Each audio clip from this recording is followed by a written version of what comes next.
Integer models, addition and subtraction.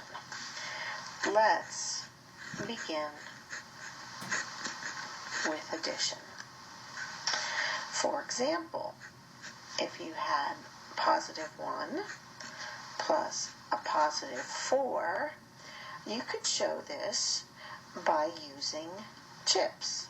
So you'd have one positive chip to begin, and you would add 4 positive chips.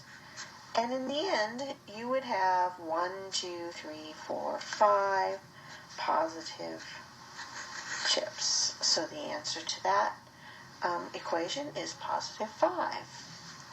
If you had positive 1 and you added negative 4, you could show that by starting with 1 positive chip and then adding 4 negative chips. And you'll find that a positive chip and a negative chip together add to 0.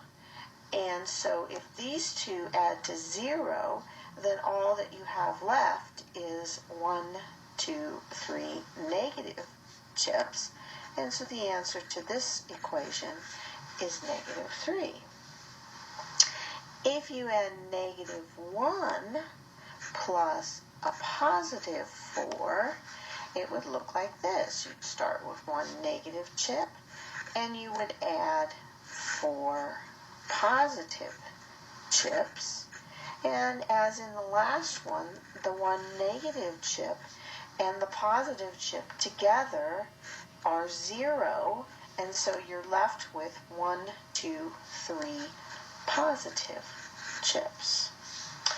Then if you had negative 1 plus negative 4, you would begin with a negative chip and then add 4 negative chips, which leaves you with 1, 2, 3, 4, 5 negative chips, which leaves you with 1, 2, 3, 4, 5 negative chips. And so the answer to that equation is negative 5.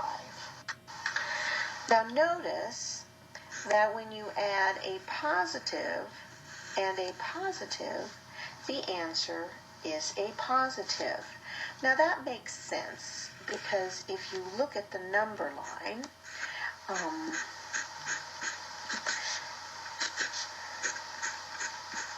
if you begin at positive 1, which is right here, and you add, when we add, we're going to go to the right, and we're going to add positive 4 that has us continuing to the right.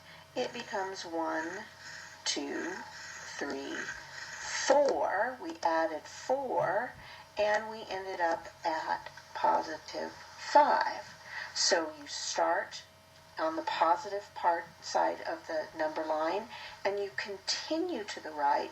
So it makes sense that a positive number plus another positive number is always going to equal a positive number. Notice also that a negative number plus a negative number is equal to a negative number.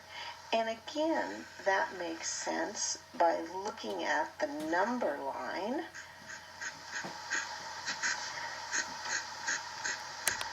We can see that if you start at negative 1, which is right here, when you add, you begin to go right, but we're adding a negative number, so we have to turn and go in the opposite direction, and we go 1, 2, 3, 4, which has us ending up at negative 5. So now we know that this makes sense because when we start with a negative number, even though addition has us going to the right, we have to turn and go to the left because we're adding a negative number. So a negative number plus a negative number will always give us a negative number.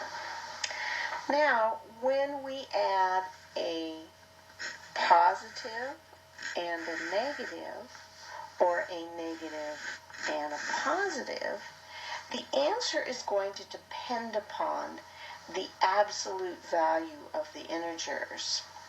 And what do I mean by that?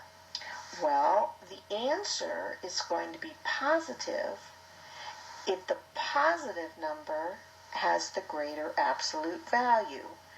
And the answer is going to be negative if the negative number has the greater absolute value. And so let's look at the number lines for these two. So here's the positive plus the negative.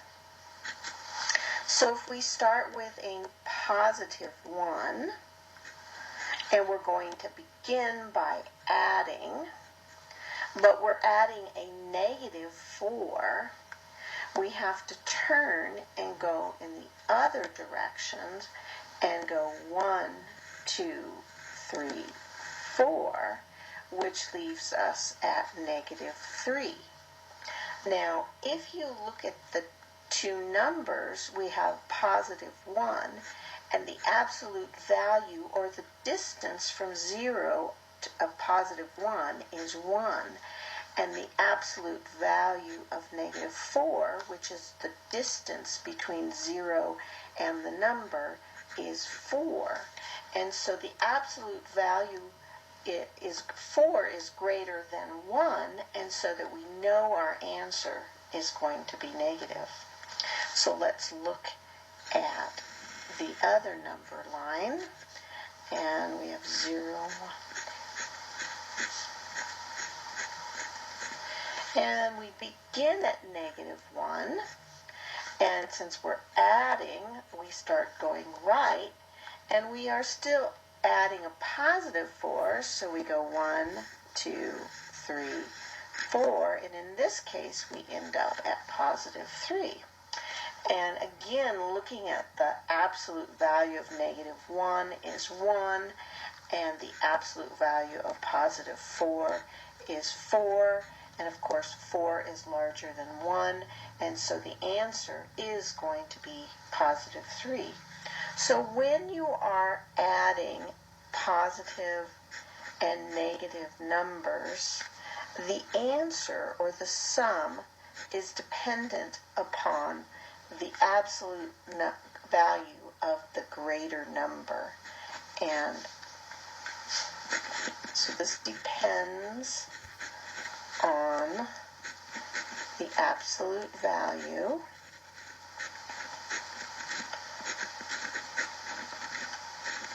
of the integers.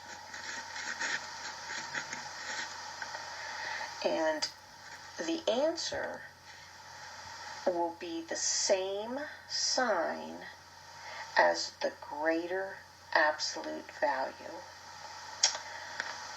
And that's all there is to it.